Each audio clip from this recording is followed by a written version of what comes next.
Kolkata rape case के बाद RG Kar medical college in दिनों चर्चा में है। जिन लोगों को नहीं पता, आप लोगों को बता दें कि 9 अगस्त 2024 को एक 31 वर्षीय डॉक्टर के साथ रेप किया गया था, जिसका शव सेमिनार हॉल में मिला था।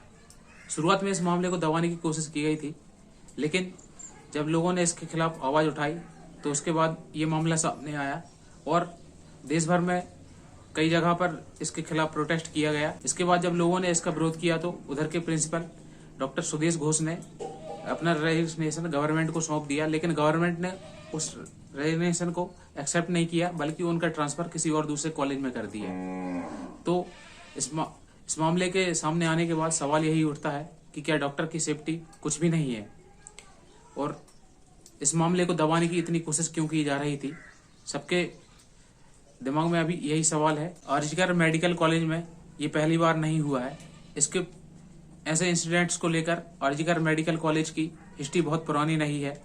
यहाँ तक कि आरजीकर मेडिकल कॉलेज में पोर्नोग्राफी से जुड़े केस भी हुए हैं, लेकिन इस पर कभी भी पुलिस ने कोई जांच पड़ताल नहीं की है। ट्रेनी डॉक्टर के केस को जोड़ लें तो कुल मिलाकर 6 ऐसी घटना है जिनकी गुत्थी हत्या और आत्महत्या के बीच झूलती रही। सबसे पहला केस है 2001 का सौमित्र विश्वास केस। आरजीकर मेडिकल कॉलेज में सबसे पहली ऐसी घटना साल 2001 में हुई थी। उस साल 25 अगस्त को एक मेडिकल स्टूडेंट की बॉडी हॉस्टल रूम में लटकती हुई पाई गई थी। उस वक्त साथी छात्रों ने आरोप लगाया था कि सौमित्र की मौत आत्महत्या नहीं थी। टाइम्स ऑफ इंडिया की रिपोर्ट के मुताबिक छात्रों ने कहा था कि हॉस्टल में पोर्नोग्राफी होती थी। उन्होंने बताया था कि यहाँ पर सेक्स वर्कर को लाकर शूटिंग की जाती थी। स्टूडेंट के अनुसार सौमित्र ने इसके खिलाफ आवाज़ उठानी चाहिए थी, लेकिन उनकी बॉडी हॉस्टल रूम के कमरे में पाई गई।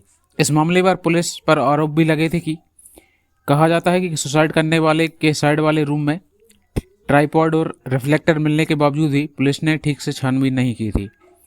इस केस को सुसाइड बताकर इसको क्लोज कर दिया गया था, लेकिन जब पेरेंट्स के दबाव में इसको फिर से ओपन किया गया था। उसके बाद जो अगला केस है वो 2003 का सुसाइड केस है। 2003 में आरजीकर मेडिकल कॉलेज में हाउस स्टाफ ने सुसाइड कर लिया था।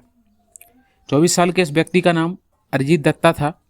पहले उसने अपनी हाथ की नस काटी और उसके बाद छत से नीचे कूद गया। कुछ स्टूडेंट्स ने इसे सुसाइड को 2001 में सौमित्र की हत्या से जोड़ा था। तीसरा केस है 2016 में प्रोफेसर की मिस्टीरियस मौत।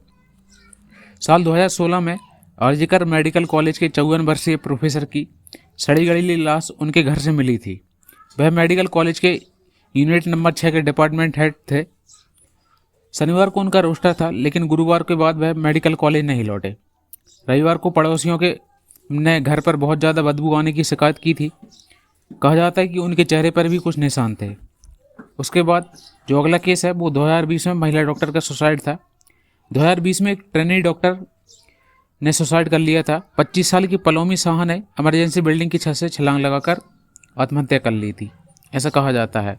पुलिस ने कहा कि महिला डॉक्टर पिछले कुछ दिनों से डिप्रेशन में थी, लेकिन पुलिस को वहां पर कोई सुसाइड नोट नहीं मिला था। उसके बाद अगला केस है 2023 में इंटर्न की मिस्टीरियस मौत। साल 2023 में भी यहाँ पर एक मौत हुई थी। 23 साल के इंटर्न डॉक्टर सोवरोजिती की बॉडी उनके घर में पाई गई थी। डॉक्टर की मौत की वजह मेडिसिन का ओवरडोज बताया गया था। पुलिस ने जांच में बताया कि वह करीब 1.5 साल से डिप्रेशन में थे, जिसका इलाज चल रहा था। और उसके बाद 2024 में ये मौमिता देवनाथ केस। इसके बाद डॉक्टर्स ने देश भर में बहुत जगह प्रोटेस्ट किए, लेकिन अभी इसका कुछ हल नहीं निकला है। इस केस के बाद वहाँ की डॉक्टर सेफ फील नहीं कर रही हैं। जहाँ पहले उस हॉस्पिटल में 160 जूनियर वुमेन डॉक्टर्स उस कैंपस में रहती थी, अब बस उस कैंपस में 17 डॉक्टर ही बची हैं। लेकिन सवाल अब भी वही है कि इनकी सेफ्टी के लिए गवर्नमेंट क्या फैसला करती है।